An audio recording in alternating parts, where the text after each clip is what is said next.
Sergeant. I got as far as the doorway. I didn't. Yeah, don't go in. This is a murder scene. Decapitation. It's an ugly spot.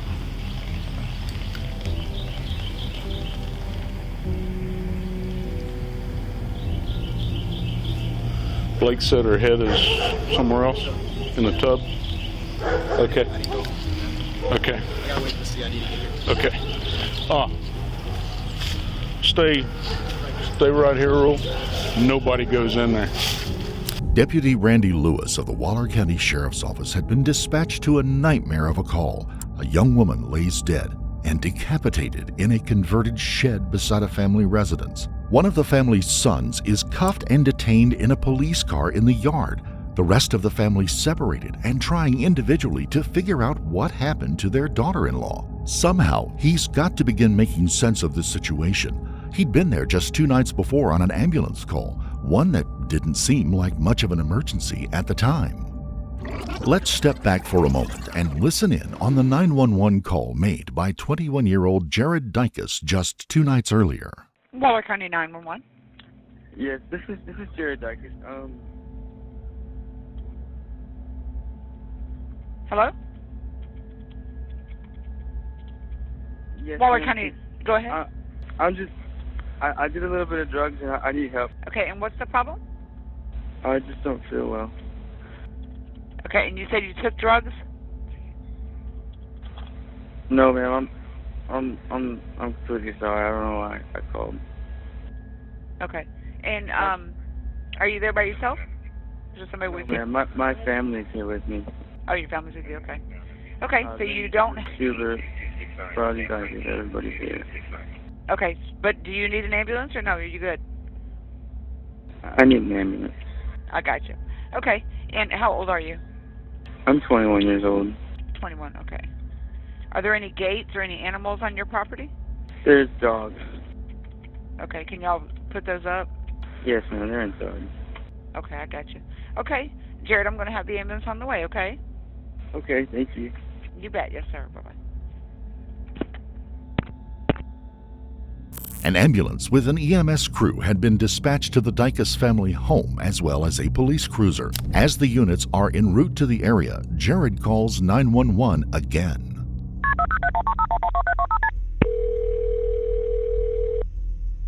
Who are you calling? Waller County 911, what's your emergency? Yes, this is Jared. Hi, Mr. Jared. How can I help you? Yes, sir. We have EMS en route to you. Are you okay? Did something change? Yes, ma'am. No, I'm not okay. Okay, what's going on? I did some drugs yesterday and I don't feel well. And I didn't do any drugs. I don't know. I'm sorry. That's okay. I have EMS en route to you. Okay, thank you. Yes, sir. Bye-bye. Deputies and EMS workers arrive on the scene just minutes later. At the time, it doesn't seem more than just a normal, routine Sunday night call. 27. 527.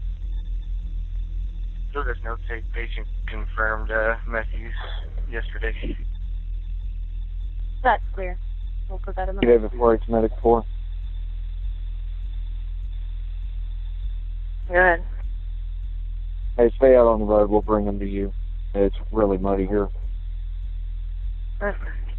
Jared would later be released from the hospital into the care of his father, Rodney Dykus. He seemed to be fine, and there wasn't a medical necessity apparent at that time that would require him to have a longer stay. And for a little over 24 hours, that seemed to be the case. And then, a distraught Rodney Dykus himself would call 911 on the following Tuesday afternoon.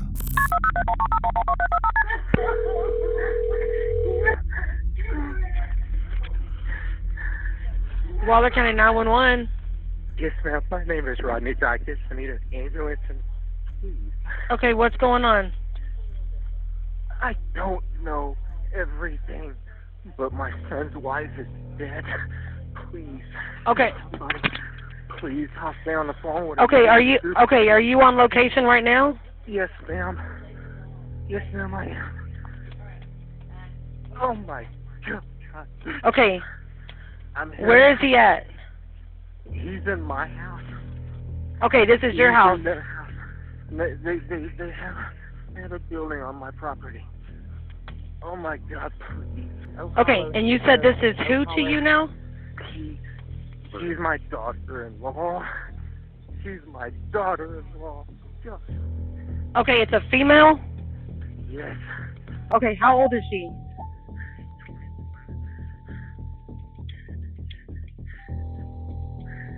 Do you see anything by her, close to her? I just please send somebody. Oh my God, please hurry. There's something wrong with my son. Please hurry. Okay. I'm getting them in route. Please. I'm sorry? He has no weapons. He's in my house. He's laying on the floor crying. Please Okay. hurry. Okay. Oh my God, damn it.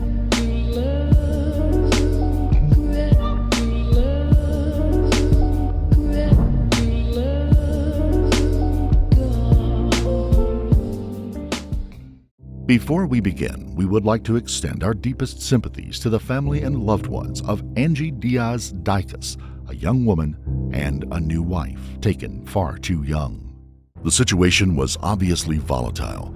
Rodney decides that he has to get Jared to go outside of the house, away from the other people and any potential weapons. Law enforcement officers and ambulances are speeding to the home on Oak Hollow Boulevard. Does he have any information? I have no idea. I'm afraid to ask. I need some help. Okay, they're en route, sir, okay?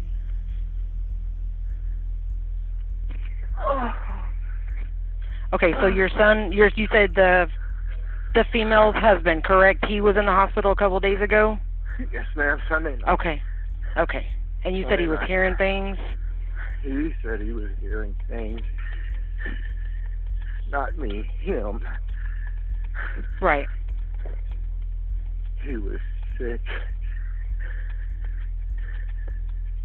What had happened 2 nights before certainly weighs heavily on the situation. Somehow Jared is kept calm outside until the deputies arrive on the scene. They waste no time in cuffing the young man and securing him in the back of a police vehicle immediately. Deputy Lewis arrives just minutes afterwards. Where was old redhead? He was sitting down in this chair right here with his mom. Did he say anything to you? He didn't say.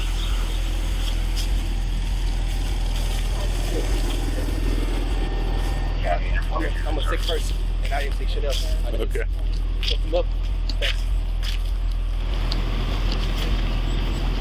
Y'all, I understand this is difficult. Sorry. I understand this is difficult. You want me to back off? Yeah, we're gonna need y'all to be separated right now. Okay, yes, just sir. in case, just until we get everything figured out. Yes, sir. You want to ID him? Yeah. Hello, ma'am. I'm Deputy Lewis. I think I've talked to you at the door here a while back about maybe some dogs or something. No, your son's truck.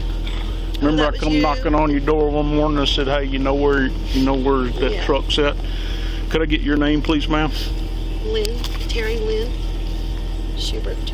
Deputy Lewis moves on and talks to some of the other law enforcement officers present and to the EMS workers on the scene so he could get a better picture of what had happened.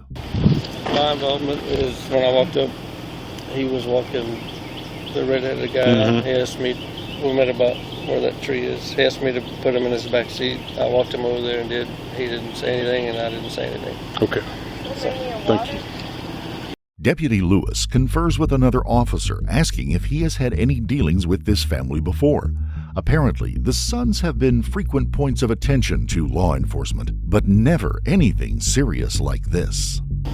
I'm just identifying the folks that are here. I've been here. Have you ever been here before? I was here 48 hours ago. Okay. I've been here quite a few times. oh, when he called the ambulance on himself? That's Yeah. right. And I need to go get with Daddy real quick. If you don't mind, just I've asked them. They've been very cooperative. Just that they not go in the house while I'm over there talking to Daddy real quick. And I'll So no one go in this house or the one that... either nobody in this house. Can I Nobody. at least get my dog, put him on a leash and have him out here? Because they fight. Anyway, they don't have a way to separate them out. Separated. You just put him in there. Yeah, I know, but I mean... He didn't think he wouldn't be able to go in the house. Yeah. honestly. So you bring him out here, you're gonna be able to tie him up where you're gonna eat nobody? Yes, sir. Of course. Yeah. Promise. Ain't gonna. Man, I'll go in with them. 10 guys with guns here. I'm not gonna let my dog run. Okay. Thank you.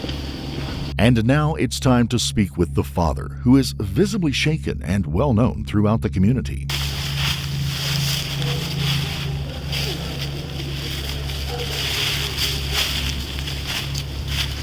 Do you know these folks, Judge? Okay.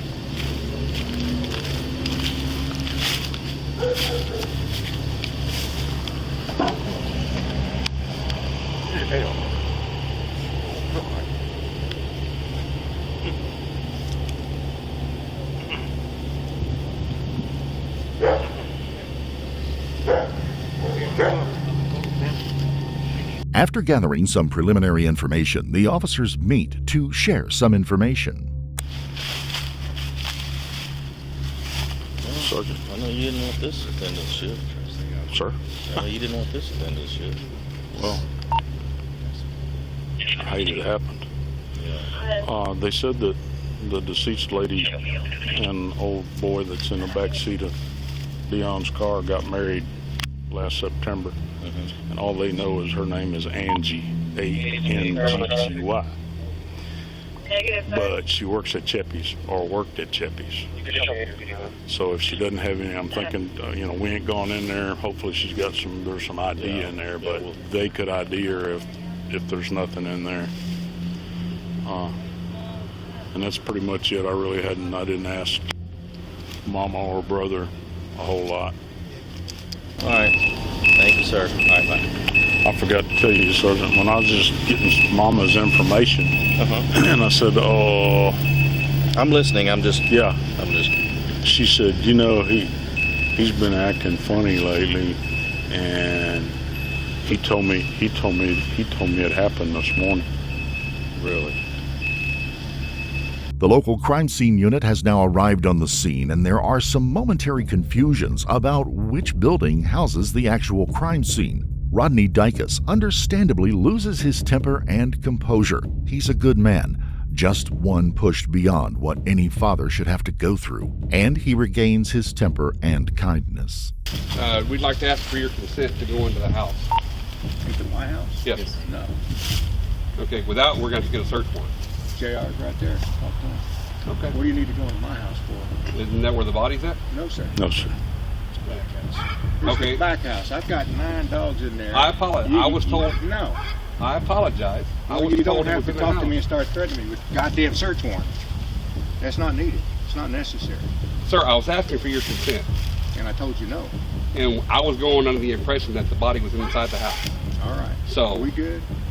You tell me, are we good? I am. I okay, apologize to you. Can we get your consent to go into the house behind you? Most definitely can. Okay, thank you very much. It's just you can't, I've already been told I can't go in my house, and you're going to go in my house, you're going to have to shoot my goddamn dogs to get in that house. And it's not going to happen. We're trying to figure out what's going on here. All right, that's why I'm getting That's upset. all we're doing. If you want to go in that house, I'll let you in that house, but you've got to send somebody in there with me to secure my dogs. And y'all ain't killing my dogs. We have no intention of killing your dogs. That's why I'm getting upset. So, we have no intention of causing any more harm here tonight. Okay, No, it's a misunderstanding. I apologize to you. We're trying to get to the bottom of what's going on here. So that's all we're trying to do. Sir, can I get you information, please? Before long, Jared would be moved over to the sheriff's department under arrest with a charge of murder hanging over his head. He would wait in custody until roughly 10 p.m. that evening as officers, detectives, and crime scene technicians did their grisly work at the scene. Left in an interview room, paper bags over his hands to protect any evidence that might still be on them. For the first hour of the video, he is seen sleeping on the floor.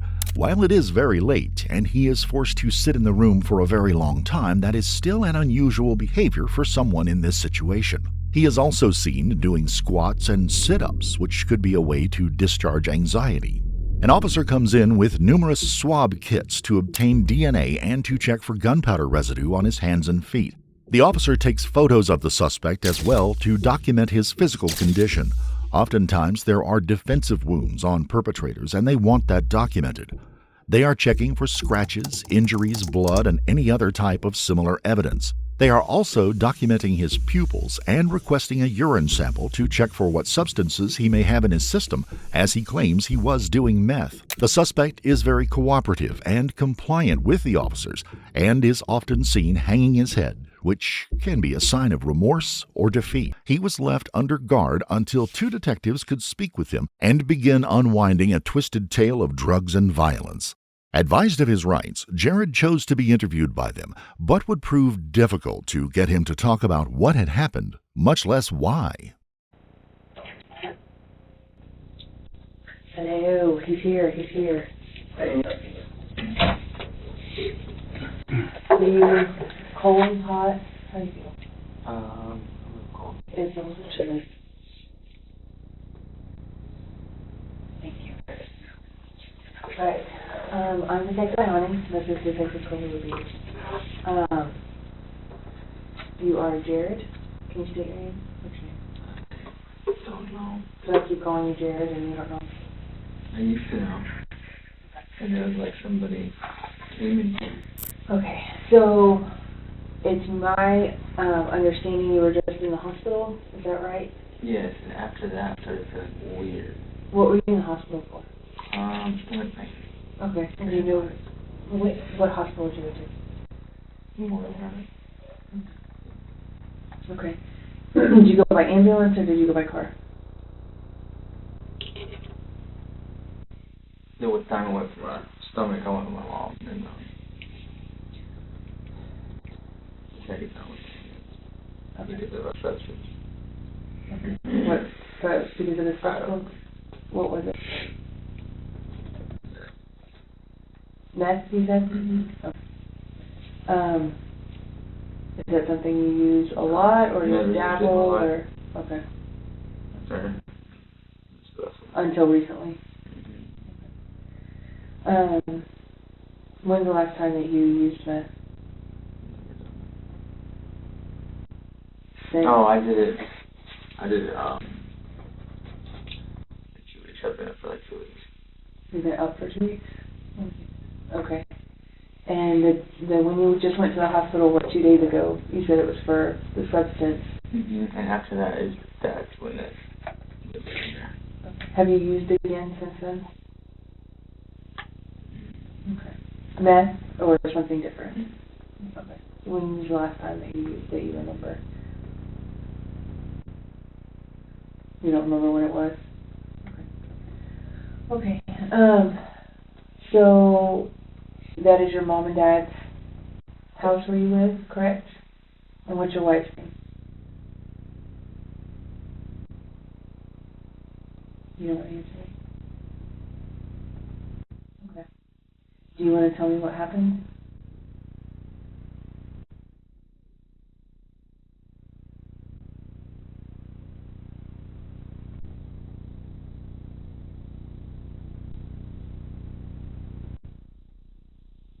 I think it's important.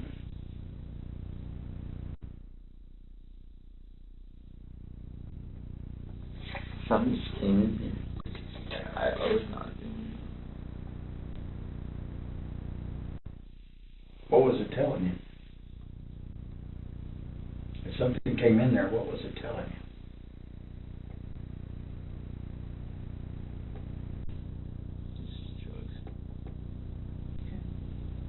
Just tell us what you can remember what happened.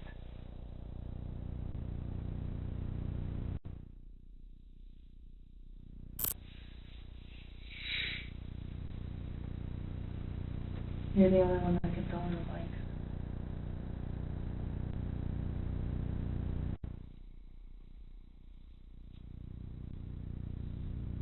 Jared seems to be caught somewhere between wanting to explain himself and perhaps not being able to truly process what he did, what he became, and what he lost. Here, we need you to talk us through it. It's not a matter of what happened, it's a matter of how and what your mindset was, what your thought process was, what caused it. Did she make you mad? What happened?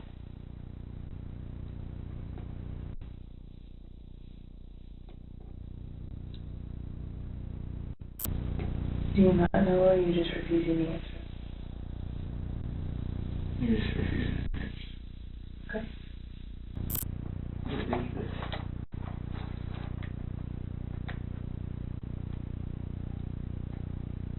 Where's what? What, the bag on your head? It's just to preserve any potential evidence that may be on them.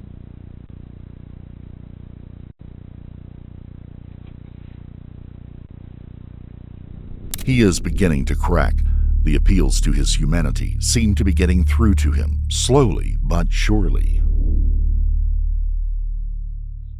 Really, I'm very sorry.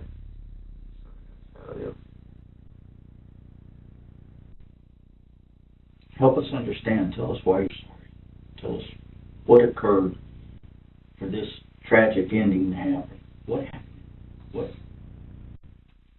What was going on? Just drugs, and you got to stay away from drugs. I understand that. So you did it, and tell us what happened after you took it.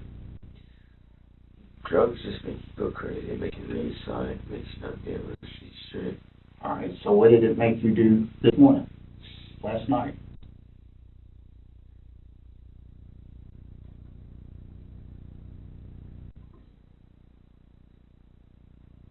Here's the deal. There's overwhelming evidence that would convict you at a trial. DNA, I mean, it's not a question that you did it. Right now, and I'm going to be frank, is your one shot to show any kind of remorse and ask for mercy.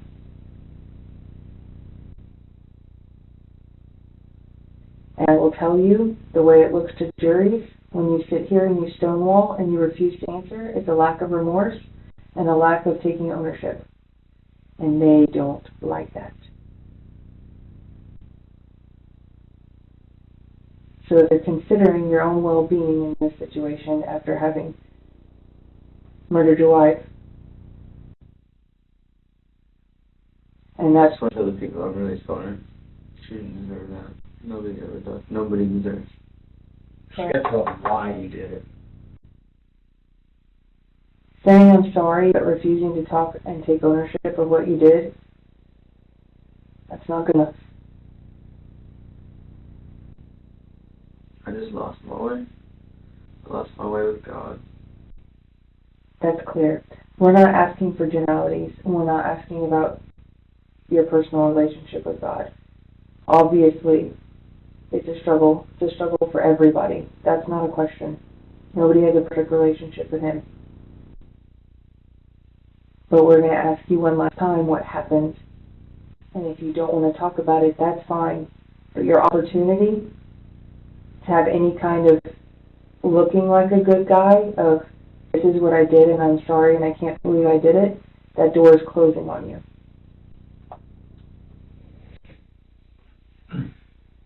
I didn't do it. you can't even keep a straight face, buddy.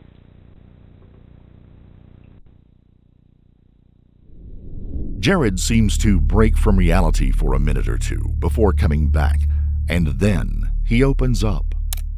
I didn't have... I'm crazy. I was just up too long. So what did she say to make you mad to do that to her? She had to say something. To be that mad to do what you did? I don't know, something that controlled me. Okay, so it made you do what? Something What did it make you do? was scared. It was telling me. Telling me What did it tell you to do? It would like stop time. Every time I would do something, it would stop. Okay. Time would stop. It was like I was being forced. Like not of my free will. Okay, forced to do what? Forced to just walk. Forced to go. Okay. What did it force you to do to her? What did it force you to do to you? What? It forced me to what? to kill her. Why? What did it tell you to do to her?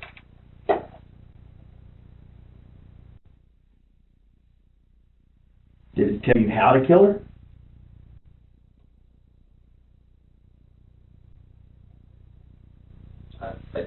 Yes. So how did you kill her? Tell us how you killed her. I don't know because it wasn't Jared. It wasn't Jared.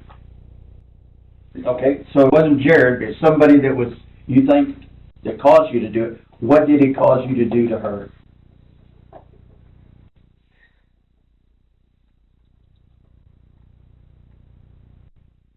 You said it caused you to kill her, but tell us how it caused you to kill her. What did you do to her?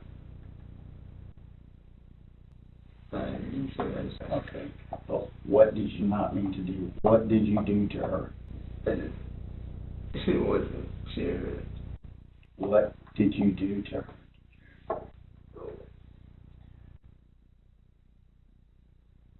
Tell us. Get it out. What did you do?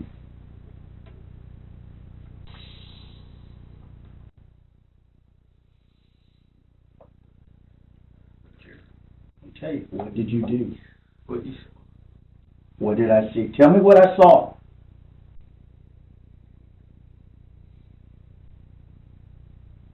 I'm asking you. That's what it did. It made you cut her head off. And what did you use to do that with? Where did you get the knife from? It was put in my hand by her. By her? Was the knife something that was already in your house? Yes. So tell me what happened then during that time. Was she up when you got home? Was she awake when you got home?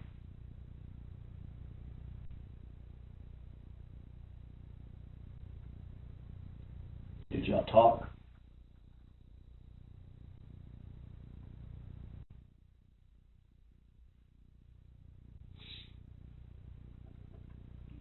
Do you remember what y'all talked about? We were just talking normally, and then she turned on the TV. And that's when that started.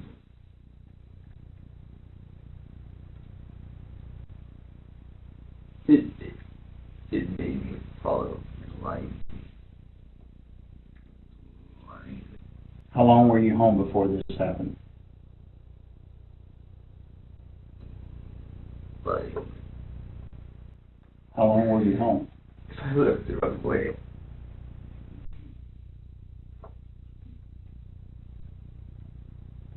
She didn't do anything to cause it. Is that what you're saying? Tell me. I don't know. I'm asking the questions here, trying to figure it out.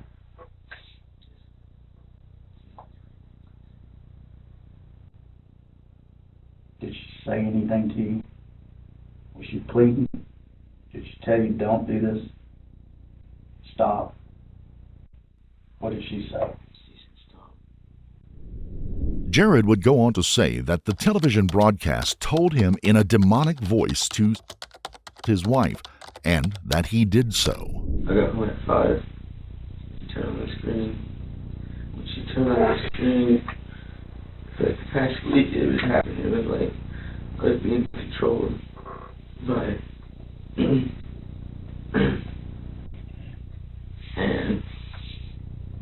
it was just like she was telling me to she was telling me to stop. And the TV, when I saw the numbers, it just made me follow.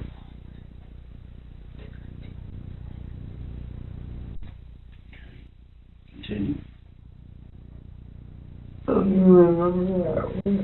It's like, you know how when you're working, you distract the time. It was time for me to go and stick it. It did. I thought it would stop. And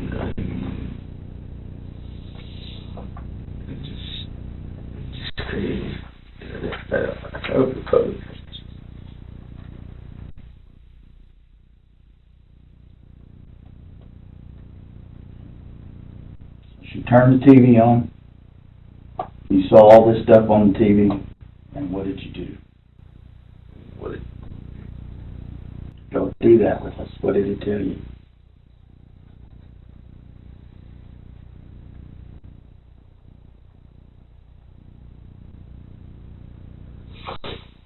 What did it tell you? Go through it. Finish it up. You told me. He told me.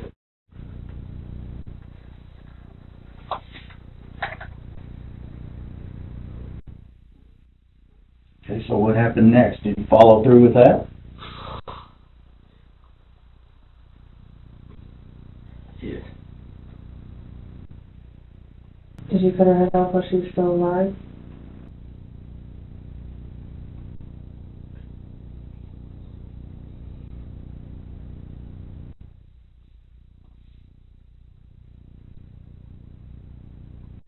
It's like if I didn't listen, it would make me throw up. It would make me hurt. It would make me hear a lot of noise. It would make me, I won't turn the rough way. I stopped going that way. It was talking to me. Information was just getting in. And I didn't want it. It was coming. It scared me. No, it took away a little size. It scared me. And finally, the story has rounded itself out. One of drugs and what the killer described as a demonic impulse leading him on. And it is Jared's last admission as to how new he was to using meth that seems revealing. And how long have you been using?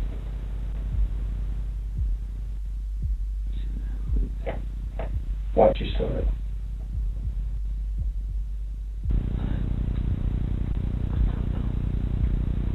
And Angie had no idea you were using?